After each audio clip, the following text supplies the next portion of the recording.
Que estaba pasando Jesús, ¿verdad? Vaya semana más intensa. Pero antes de empezar quería daros las gracias, quería deciros que ya estoy bien. Gracias a Dios que me he podido recuperar y daros las gracias a todos por vuestras oraciones y por vuestra preocupación. De verdad que me he sentido en familia cuando tantas personas con las que incluso a veces ni siquiera hablas un domingo normal se preocupan por ti, te preguntan y bueno, he podido ver también la mano del Señor en este tiempo. Y vaya semana nos ha recibido Juana hoy recordándonos la entrada triunfal de Jesús en Jerusalén. El domingo que entraba allí, lo que se conoce como el Domingo de Ramos, ¿verdad? Que aunque no sea hoy, pues vamos a coger esta historia. Y eso es un hecho que no pasa desapercibido a muchas personas que no estaban demasiado contentos con que Jesús entrase de esa manera en Jerusalén.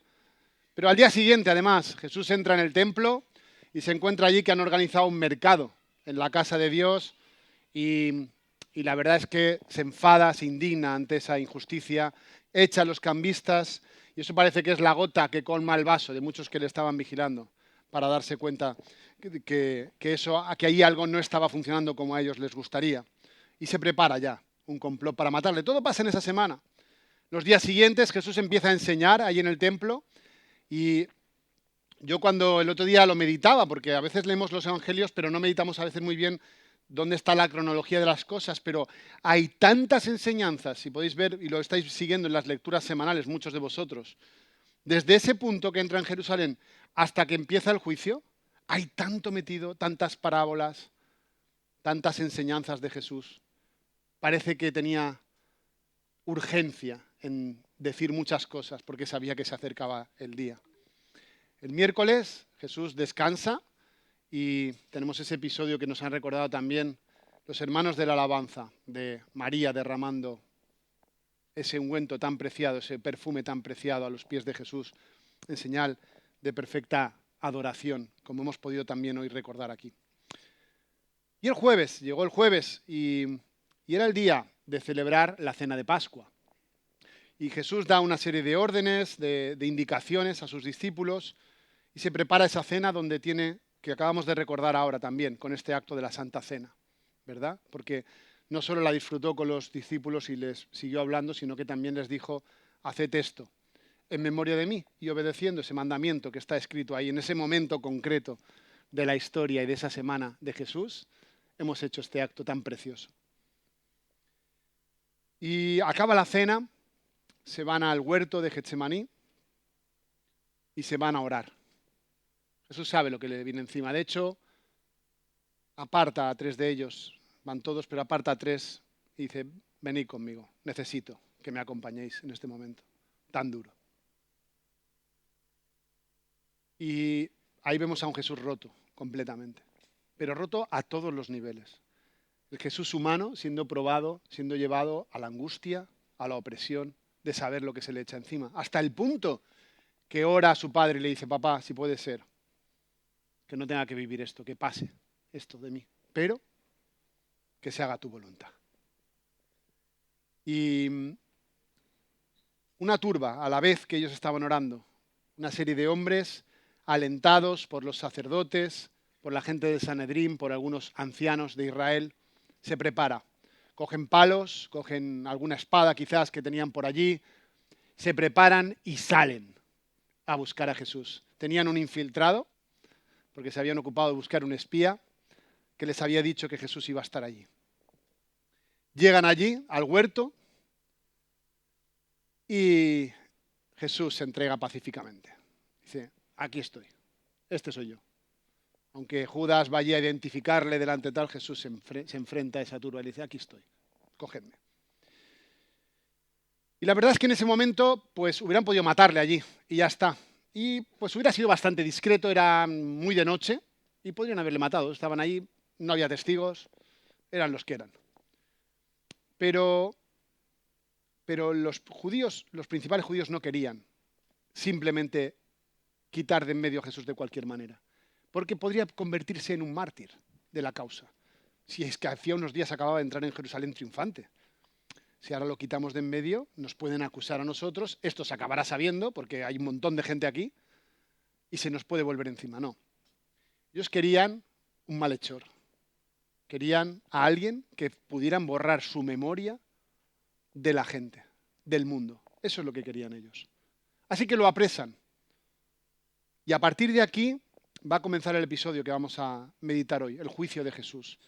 Y en muy poquitas horas se van a suceder vertiginosamente interrogatorios, testigos, traslados de jurisdicción, torturas, burlas, y todo concluirá con una sentencia injusta, dramática, pero que va a cambiar la historia de toda la humanidad. Así que llegamos a la primera parada. Sale la turba del huerto y lo llevan a casa de Anás. ¿Quién era Anás? Anás era el ex sumo sacerdote. Hasta hacía muy poco tiempo él había sido el sumo sacerdote, la máxima autoridad para los judíos, pero los romanos le habían depuesto hacía poco y habían puesto a Caifás, a su yerno, en su lugar. Pero ¿qué pasa? Que mucha gente, muchos judíos todavía le seguían reconociendo a él. Al fin y al cabo, eran los romanos los que habían cambiado al sumo sacerdote y ellos un poco como que preferían, se fiaban más de él, ¿no? O sea, para ellos era más autoridad. Y le llevan a su casa algo completamente extraño, irregular en un juicio. Pero bueno, van allí a Caifás, era muy respetada su opinión.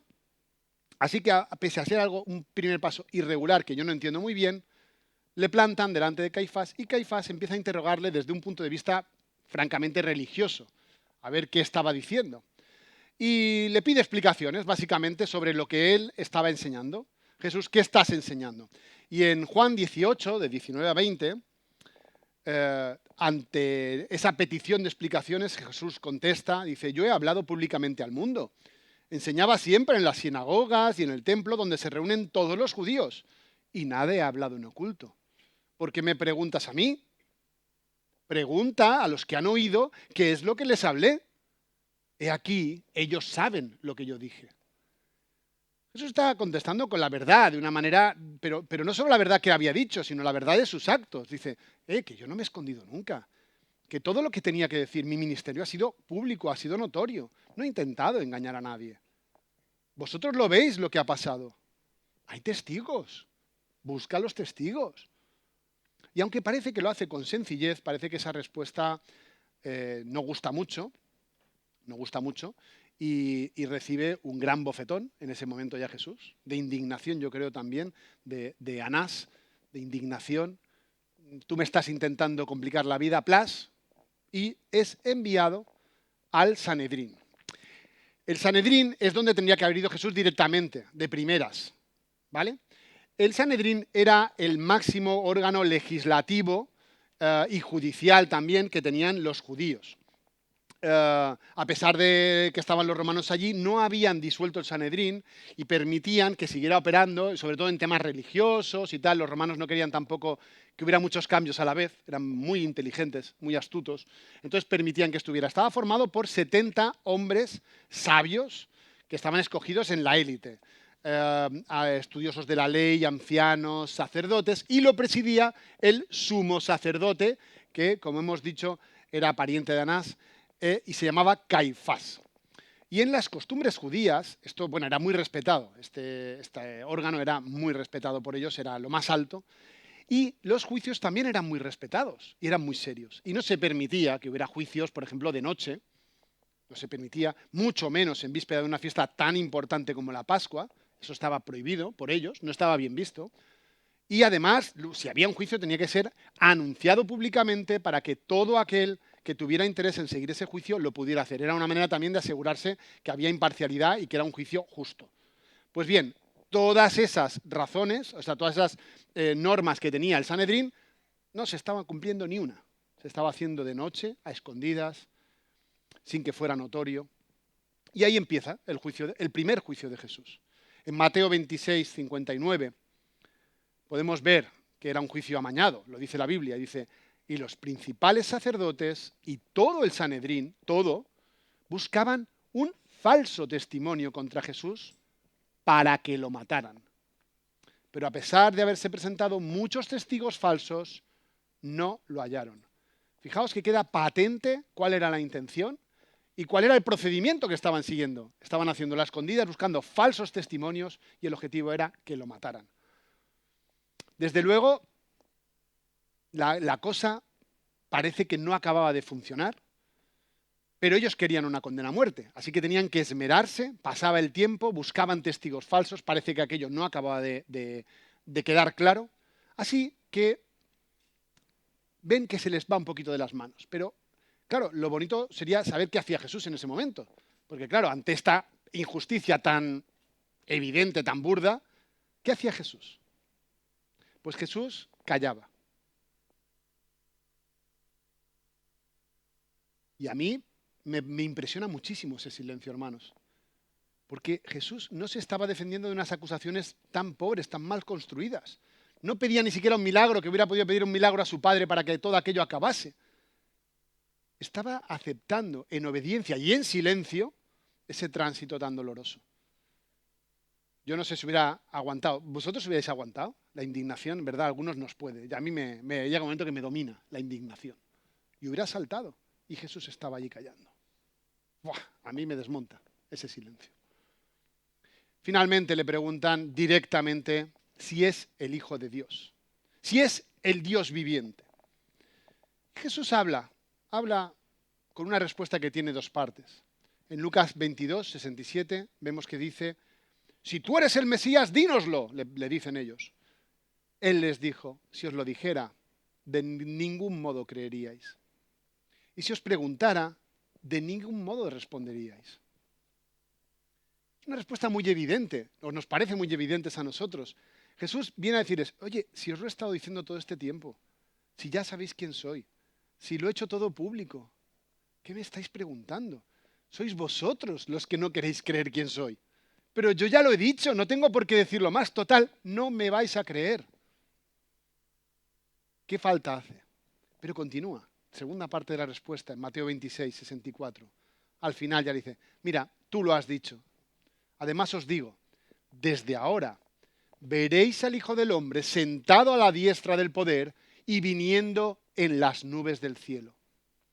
Es decir, ahora que por fin habla, que parece que se ha soltado, no lo hace para defenderse tampoco. ¿Sabéis para qué lo hace? Para profetizar.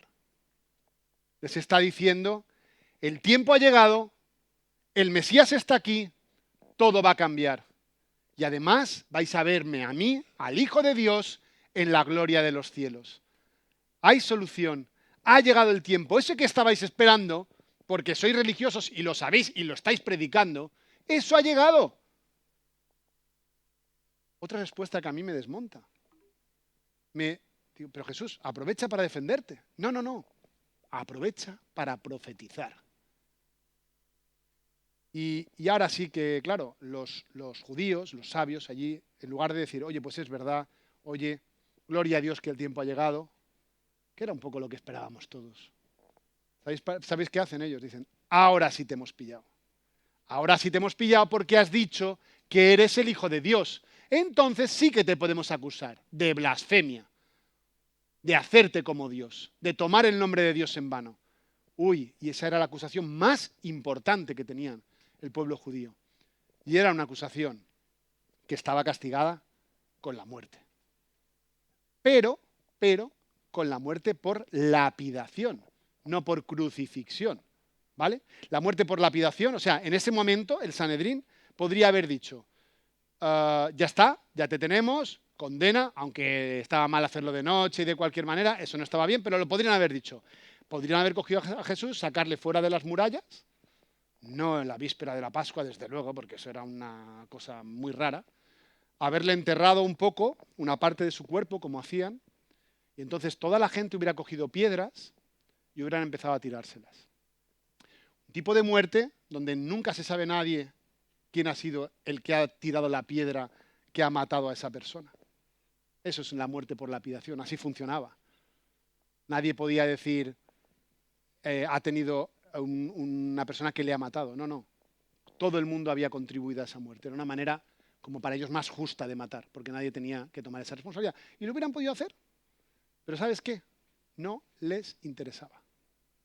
Y no les interesaba porque, como os he comentado antes, no querían un mártir. Necesitaban una persona que fuera tratada como el peor de los delincuentes y que se mereciese la peor de las muertes de aquel momento. la muerte de cruz. Todavía se acordaban de alguna muerte injusta que había pasado hacía poco, como la de Juan el Bautista, que había removido a la gente. No les interesaba. Este Jesús era famoso. Tenían que desprestigiarle al máximo. Y ellos, de rebote, tenían que quedar libres de toda sospecha y de toda culpa. Así que viene la tercera parada en nuestro camino. Fíjate, ya os dije que se iban a suceder muchas cosas y muy rápido. Y la tercera parada es el pretorio. El pretorio es el lugar donde vivía el gobernador romano que habían puesto a gobernar esa provincia. En ese caso era nuestro amigo Pilato, que todo el mundo le conoce por estas fechas precisamente. Nos acordamos mucho de Pilato. Y de toda prisa, de madrugada, le atan, lo llevan allí y pasa algo muy interesante, y es que los judíos no podían entrar en casa de un gentil en víspera de la fiesta porque quedaban impuros. Entonces no podían celebrar la fiesta si entraban en casa de un gentil. Así que estos señores tan puros del Sanedrín, que estaban mintiendo y estaban buscando falso testimonio, eso sí, delante de la puerta del gentil se paran y dicen, no, aquí no podemos entrar, y hacen llamar a Pilato, que sale pues un poco enfadado porque le hacen salir fuera, pero ellos mantienen muy bien su imagen de santidad, ¿verdad? Para que nadie les dijera, oye, que no podéis celebrar la fiesta, aquí estaban santitos. Muy bien, sale allí e intenta entender un poco de qué va aquello. Pide a ver de qué se le acusa a esta persona y tal. Y claro, cuando escucha las acusaciones dice, oye, pues esto es claramente, lo tenéis que juzgar vosotros en el Sanedrín, no sé qué hacéis con este hombre aquí, a mí no me compete. Esto es un tema religioso. No me interesa a mí. Claro, los judíos ven que aquello se les escapa de las manos otra vez. Así que vuelven a cambiar de estrategia. Y en Lucas 23, 2, podemos leer, dice, y comenzaron a acusarlo diciendo, hemos hallado que éste pervierte nuestra nación y que no solo prohíbe dar tributos al César, sino que dice que él mismo es el Mesías rey. Y claro, esta acusación para los judíos sabían exactamente que era una mentira. Unos días antes, si giráis en la Biblia unas páginas, veréis que ya intentaron hacer picar a Jesús en esta trampa. Cuando le llevaron aquella moneda y le dijeron, oye, ¿qué hacemos? Tenemos que pagar los tributos. Y os acordáis lo que dijo él. Dad al César lo que es de César y dad a Dios lo que es de Dios. Esto está separado, no tiene que ver. Una cosa es este reino y otra cosa es el reino de los cielos. No tiene nada que ver. O sea que ellos mismos sabían que era mentira. Pero bueno, yo creo que confiaban que Pilato a esto le sonase mal. Y efectivamente, eso para Pilato no sonaba nada bien, porque no le interesaba tener un alborotador. Pilato tenía la responsabilidad de que aquella región funcionase bien. Así que ya la cosa como que le remueve un poco, porque tenía sentido. No quería un líder judío. Así que le pregunta y le dice directamente, a ver, ¿eres tú el rey de los judíos? Se lo dice a la cara. Y en Juan 18:36 vemos la respuesta que dice Jesús. Mi reino no es de este mundo.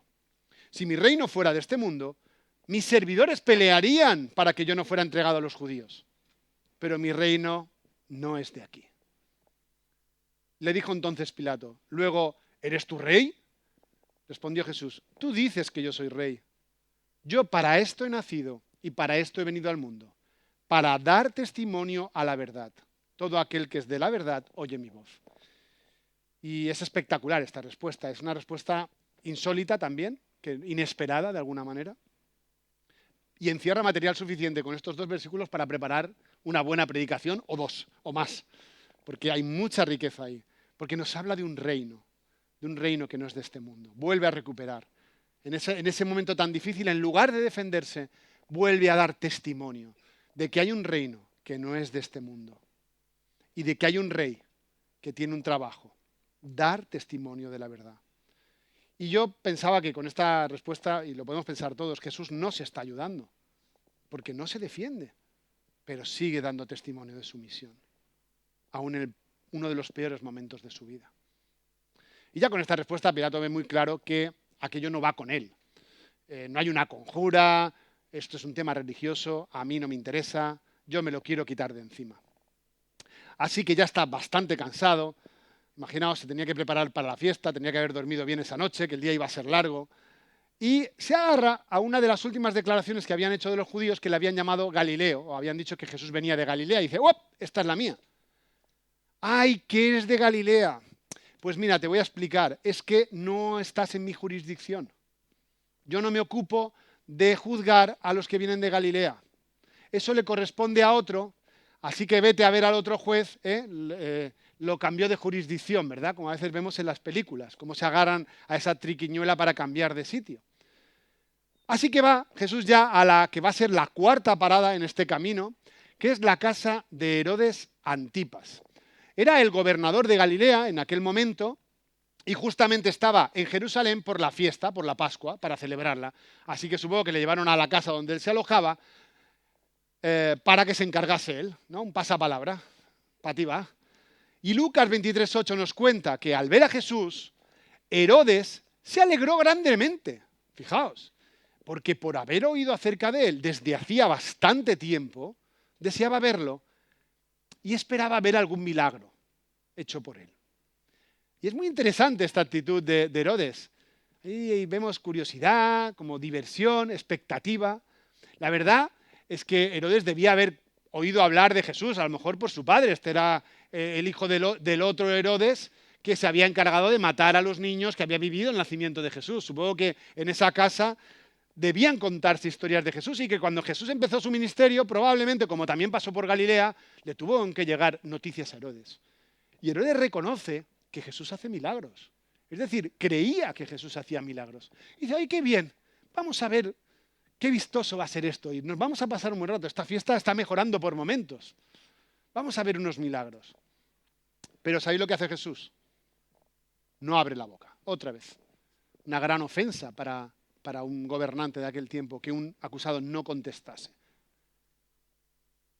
Eso era una gran humillación. Así que al final, supongo que ya muy enfadado, lo ridiculiza Jesús delante de todos, se queda sin ver sus milagros y sin ver sus señales, le viste como de rey, hace que se rían de él. ¡Ah, mira el rey de los judíos! ¡Ja, ja, ja! Le ridiculizan y le vuelve a mandar al otro juez, porque dice, yo aquí no voy a hacer nada, fijaos. También era su responsabilidad juzgarle, pero no va a hacer nada. Aquí, como veis, ni se plantea nada sobre el juicio, ni le pregunta nada de tal. Da igual, no es lo importante aquí. Así que volvemos a estar en la quinta parada, otra vez, en casa de Pilato, que continúa viendo al inocente, no ha cambiado nada, y lo quiere soltar.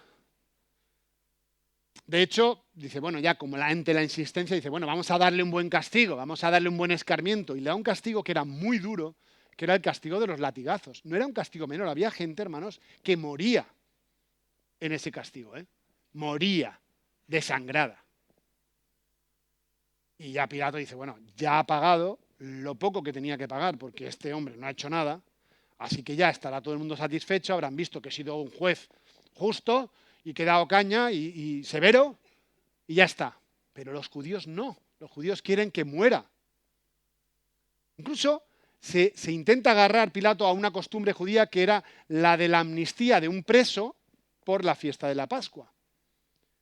Y dice, bueno, pues liberémosle ya tiene su merecido y total, como siempre lo hacemos, le dejamos libres. Pero cuando ven esto los sacerdotes ya se ponen mucho más nerviosos y vuelven a cambiar de estrategia. En Mateo 27 dice que los principales sacerdotes y los ancianos persuadieron a las multitudes para que pidieran a Barrabás y mataran a Jesús. Imaginaos la escena. Están viendo que se les escapa. Supongo que se pondrían de acuerdo, se distribuyen entre la gente y van convenciendo a la gente para que pida que saquen a Barrabás, que Barrabás sí que era un líder revolucionario, Barrabás sí que era lo que diríamos hoy un cabecilla de los terroristas, del grupo terrorista que había en aquel momento, y Barrabás tenía delitos de sangre en sus manos. O sea que Barrabás estaba allí justamente, porque había infringido todas las normas. Eso era sedición para los romanos, eso era fatal, muerte de cruz. Pero la gente se deja engatusar. Esa misma gente que hacía unos días, muy poquitos días, estaban diciendo, Hosana al hijo de David, bendito el que viene en nombre del Señor. Ahora se dejan convencer para pedir la condena a muerte de Jesús. Una vez más, la mayoría se impone. Porque ante esto ya sí que Pilato tiene miedo, ve que la gente se está exaltando. Hay mucha gente, imaginaos, Jerusalén se llenaba de gente, venían de todas las partes del país, hay mucha gente aquí, es muy fácil que esto perdamos el control. Así que ya derrotado, Pilato, con miedo, viendo al pueblo así, dice, vale, pues sea lo que vosotros queréis, condenamos a este reo a muerte de cruz por el delito de sedición, pero antes aprovecha. Y fijaos, en Mateo 27, 24 dice que viendo Pilato que nada se lograba, sino que más bien se estaba formando un alboroto, tomó agua y se lavó las manos delante del gentío, diciendo, inocente soy de la sangre de este, allá vosotros. Fijaos la respuesta del pueblo estremecedora. Y todo el pueblo respondió y dijo, su sangre sea sobre nosotros y sobre nuestros descendientes. Una respuesta dramática. Yo nunca me había fijado tan bien, me había parado tanto en esta última parte. Su sangre sea sobre nosotros y sobre nuestros descendientes. Ese pueblo que hacía unos días alababa a Jesús y le reconocía como el Mesías, ahora pide su muerte, acepta la culpabilidad de esa muerte, la responsabilidad de esa muerte como suya, y encima se la echa encima a sus descendientes. En la Biblia se habla mucho de la descendencia. Se habla de la bendición que va de generación en generación, y aquí hay una maldición que va a ir de generación en generación. Pero lo está aceptando el pueblo voluntariamente, hermanos. Fijaos qué nivel de manipulación que había habido allí y qué nivel de dejarse manipular por el pueblo. Porque no toda la culpa era de los sacerdotes. Pero ese es el hecho. Y está todo dicho. Se acabó. ¿Y Jesús? Porque pasan tantas cosas en este juicio, tan rápido, hay tantos personajes, que podríamos llegar a pensar, a perder la idea de que el verdadero protagonista de esta historia es Jesús. Pero pasa desapercibido a veces. ¿Por qué? Porque callaba. Callaba mucho durante este juicio. Mucho. Isaías ya había hablado de ese silencio. Hablaba de una mansedumbre comparándola con la de una oveja a la que llevan al matadero.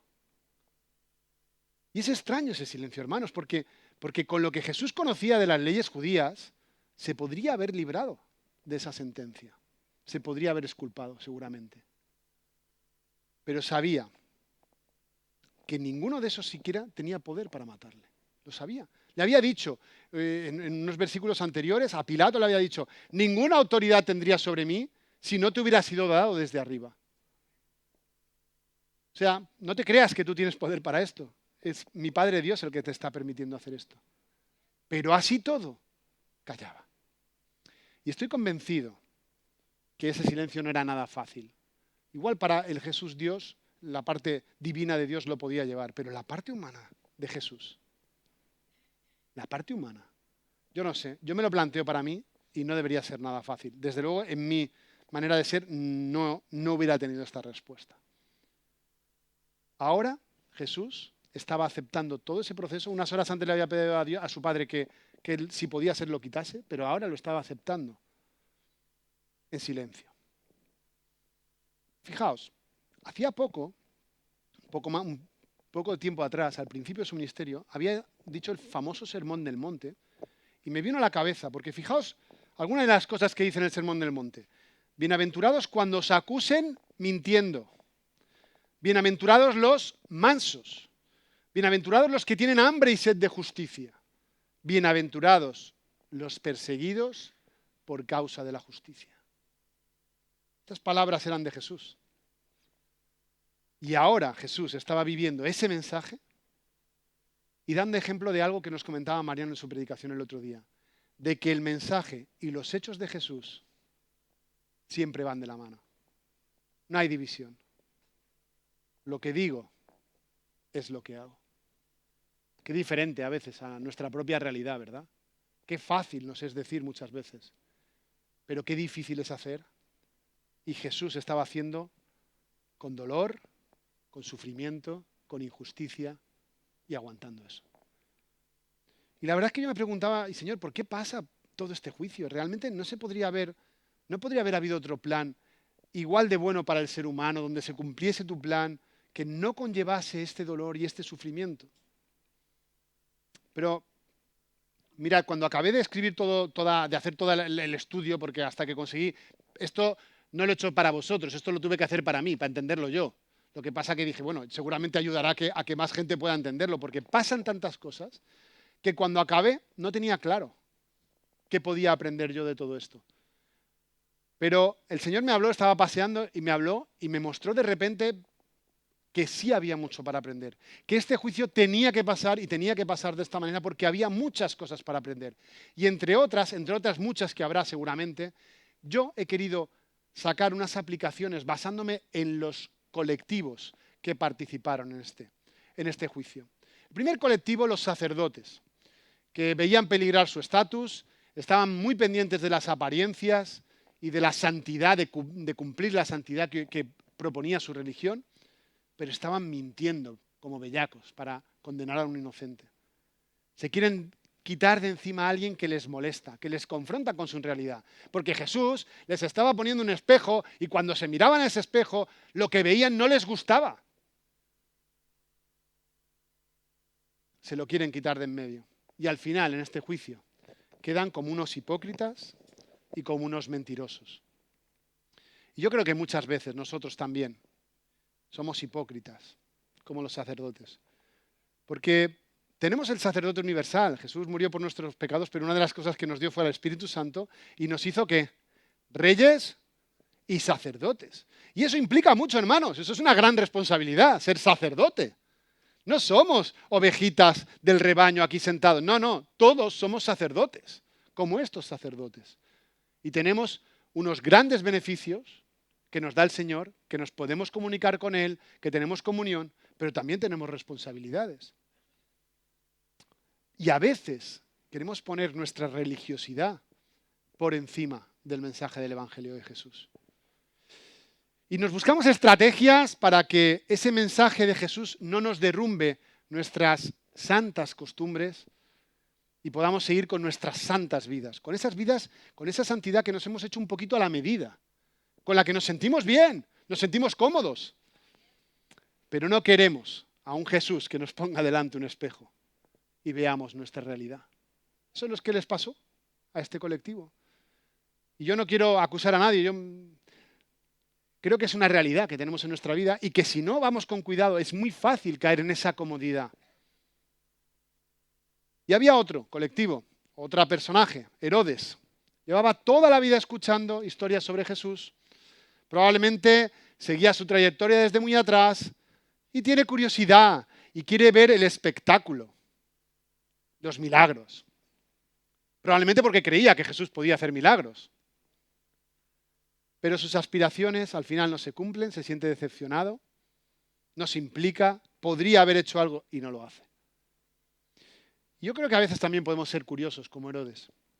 Hemos oído hablar de Jesús desde hace tiempo, yo desde toda la vida, y creo en Jesús, y creo que tiene poder, y creo que hace milagros, hermanos. Lo veo en mi día a día. Si no ves que Jesús hace milagros en tu día a día, pídele al Señor que te lo muestre, porque cada día podemos ver que Jesús está con nosotros, cada día podemos ver que Jesús está obrando, hermanos. El otro día cuando me caí por esa escalera, me di cuenta de que Jesús estaba conmigo. Me di cuenta. Y he podido ver cómo Jesús me quería enseñar, Dios me quería enseñar una serie de cosas, pero estaba conmigo. Si no puedes ver, no hace falta que te caigas por una escalera, hermano. En las cosas pequeñitas de cada día podemos ver que Jesús está aquí. Pero a veces queremos ver milagros, queremos vivir este evangelio espectacular, donde pasen cosas, pero cosas que no me obliguen a mojarme, que no me obliguen a comprometerme. Y me quiero quedar solo con esa parte del evangelio, con la de los milagros, las cosas bonitas. Queremos un evangelio vistoso, cómodo, entretenido, que nos siente bien, pero que no nos complique la vida. Creo que pasa eso, hermanos, lamentablemente. Y creo que cada uno hemos tenido nuestras etapas y creo que nos podremos sentir identificados con alguna etapa. Ojalá que sea una etapa superada en tu vida. Pero ojo, que podemos volver a caer. Los ciclos a veces se repiten. Y tenemos otro personaje, Pilato, que debe tomar una decisión justa, que lo tiene claro, que la cosa está muy clara, pero toma una actitud cobarde. ¿Sabéis por qué? Porque tiene miedo. Porque él es el gobernador de aquello y quiere que todo siga como está. Él quiere seguir siendo el gobernador de esa región. Y creo que a veces también nosotros somos cobardes. Pensamos a veces en todo lo que podemos perder si realmente nos significamos por Jesús, si tomamos la decisión por Jesús. Y hermanos, esta aplicación a mí me ha tocado mucho, personalmente, porque a veces estoy en una conversación con otra gente, con no creyentes y tal, y sale un tema de esos que todos sabéis qué temas son. De esos que nosotros los tenemos tan claros, de esos que tenemos tan claro lo que dice la Biblia sobre este tema, pero yo no me atrevo a veces a dar mi opinión. Y a veces me escudo, me busco mis excusas, porque digo, bueno, porque tal, porque no tienes que ser un talibán, no tienes que ser un extremista, tienes que respetar la opinión de todos. Pero esas son mis excusas, igual que Pilatos, es una manera de escudarme. Pero realmente muchas veces no doy mi opinión, porque sé todo lo que puedo perder. Puedo perder que me juzguen, que me critiquen, que me llamen de un partido o del otro, que me digan que soy un facha, ¿verdad? Y a eso yo me enfrento en mi día a día y supongo que tú te debes enfrentar en tu día a día. Y no digo que ahora tengamos que sacar la Biblia, enarbolarla y ponernos a cortar cabezas. No estoy hablando de eso. Estoy hablando de ser coherentes con nosotros mismos y con lo que Jesús ha hecho por nosotros. Y nos justificamos y nos es fácil justificarnos. Pensamos que nos lavamos las manos, decimos, haya vosotros pecadores, el Señor os juzgará cuando llegue el día. Pero eso no sirve para nada. Eso no hace justicia a Jesús y a su obra. Eso no hace justicia. Lo único que puede hacer es aliviar nuestra culpabilidad, que está ahí como Pepito Grillo, no lo estás haciendo bien. Y para callarla y para taparla, nos podemos lavar las manos. Y por último, nuestro último colectivo, el pueblo. Un pueblo que ha demostrado ser muy fácilmente manipulable, cambiante. No quiere aceptar, fijaos, Jesús había empezado su ministerio hablando del jubileo, que yo prediqué aquí sobre esto. Fijaos lo que había dicho. Había dicho que venía a sanar a los quebrantados de corazón, a pregonar libertad a los cautivos, vista a los ciegos, a poner en libertad a los oprimidos. Y este pueblo, que estaba oprimido, que estaba cautivo, elige la violencia frente a las buenas noticias. Elige la muerte frente al amor. Jesús había venido también por ellos y ellos no lo ven. Pero además acepta explícitamente las consecuencias y la responsabilidad de esa violencia. Y esto al final es el arma definitiva. Porque parece que la opinión de la mayoría valida cualquier decisión, ¿verdad? Qué difícil nos es enfrentarnos a la mayoría. De hecho, es nuestro método de gobierno. La democracia es esto, lo que diga la mayoría, vale, está muy bien. Pero la mayoría puede validar decisiones que no son justas, hermanos. Y es nuestra responsabilidad buscar la justicia, no la mayoría. Y a veces tomamos esa actitud del pueblo y nos dejamos manipular por cualquiera que viene con un mensaje atractivo, nos dejamos llevar por la opinión de esa mayoría, nos mimetizamos con la masa, nos escondemos entre la masa. Hombre, si todo lo hacen, pues no estará tan mal. Será correcto. Si todos lo hacen, será lo correcto. Pues no, hermanos, no siempre es lo correcto lo que hacen todos. Y Jesús, en este juicio, nos confronta también con esta realidad nuestra. El caso es que a pesar de los 3 años de ministerio que llevaba Jesús entre toda esta gente, parece que nadie le conocía. Y eso es dramático, hermanos. Porque mirad, que Herodes o Pilatos igual no le conociesen mucho, todavía lo entendería. Al final eran gobernantes, estaban allá arriba, ¿no? Pero que el pueblo, que los sacerdotes no le conociesen, hermanos, que le habían visto trabajar, que habían visto cómo sanaba personas, cómo echaba fuera demonios, habían comido panes y peces milagrosos, que toda esa gente no le conociese, es muy triste. Pero es muy triste que también a veces nosotros, que llevamos toda la vida aquí, lo digo por mí, porque yo llevo toda la vida en la iglesia, a veces parece que no le conocemos suficiente. que conocemos solo lo que nos interesa, lo que nos es cómodo, lo que nos encaja en nuestro esquema. Pero no basta con conocer lo que encaja. Tenemos que abrazar todo el Evangelio, hermanos. Y mirad cómo responde Jesús a eso, a esa realidad. Yo me gustaría que os imaginaseis un momento la situación. Yo me la he imaginado. Imaginaos que está Jesús allí delante de aquella multitud, en el pretorio, con todos los personajes prácticamente. Yo no sé si Herodes fue allí también, pero igual fue allí también a ver el espectáculo, no lo sé. Y está viendo a toda aquella gente, a los mentirosos, a los religiosos, a los que guardan las apariencias, a los curiosos, a los cobardes, a los manipulables, y está pensando, ¿y yo tengo que morir por todos estos? Y pensar que Jesús seguía siendo humano, ¿eh? Ahí no estaba solo el Jesús divino, estaba el Jesús humano también. Ay, hermanos, yo no sé cómo lo veis. Yo a veces no hago una cosa si no voy a tener algo a cambio. Yo a veces voy a hacer una cosa y digo, pero si este me hace esto, y ahora yo tengo que hacer esto, pues no lo hago. O lo hago pero a regañadientes. Y Jesús estaba mirando a la cara a toda esta gente. Y si Jesús viniese hoy aquí, hiciese esto mismo que hago yo, de mirarnos a todos a la cara, ¿sabes que Jesús podría vernos en toda la verdad que somos? Podría vernos a los cobardes, a los religiosos, a los que nos implican, a los que se dejan manipular, a los comodones. Pero ¿sabes qué? Aun viéndolo, seguiría cumpliendo su cometido. Seguiría pasando por todo este proceso, seguiría viéndote, ¿sabes cómo? Con un halo de amor. Porque eso es lo que pasó. Jesús les estaba viendo y seguía adelante. Y lo que venía después era todavía peor, era la muerte. Jesús se apiadó de nosotros. Sabiendo cómo éramos, nadie le engañó. En este juicio queda patente, sale a la luz la realidad del ser humano en muchas facetas. Jesús no iba allí engañado, no iba allí en una nube de ilusión y de espiritualidad. Iba sabiendo qué valor tenía el sacrificio que iba a hacer. Y hoy en día todavía lo sabe. Y lo ha hecho. Una vez y para siempre. Por todos nosotros también.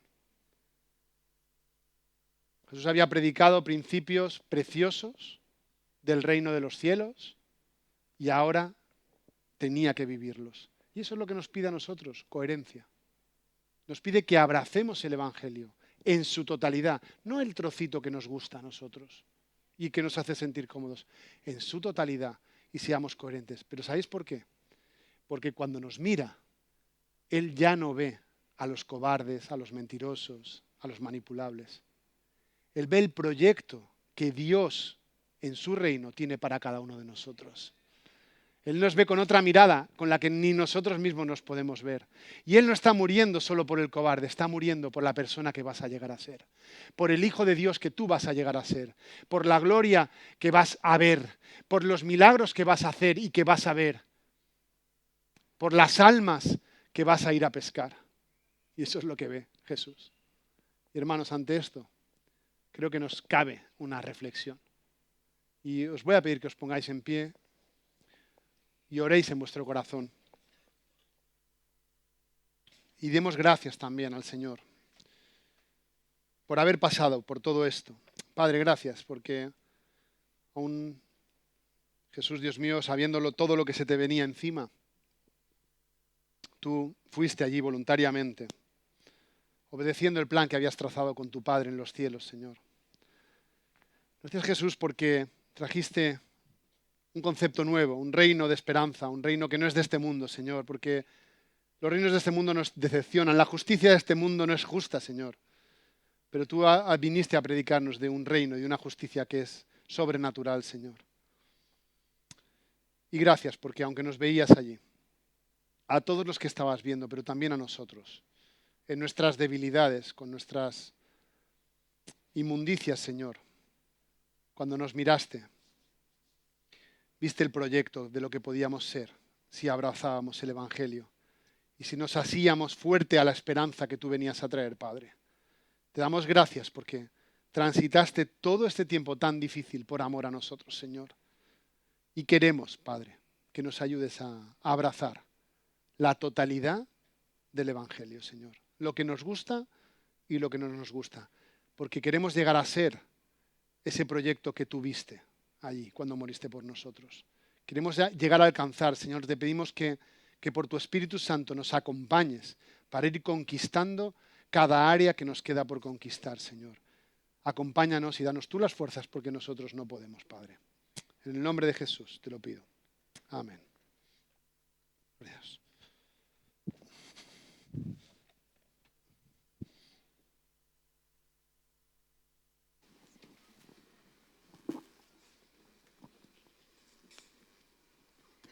La verdad es que es una palabra que nos confronta a todos. Sabemos a dónde conduce el juicio de Jesús. Así, pero no con ánimo de tristeza, sino de agradecimiento por ese padecimiento, por esa muerte, ¿no? Que no fue por la mayoría, sino que fue por todos. Y por todos y por cada uno de nosotros, ¿no? Murió por mí, murió por cada uno de nosotros aquí. Entonces, con los ojos puestos en la cruz y en la resurrección también de Jesús, pues les invito a que nos pongamos en pie y vayamos a entonar un precioso himno que se titula En el Monte Calvario.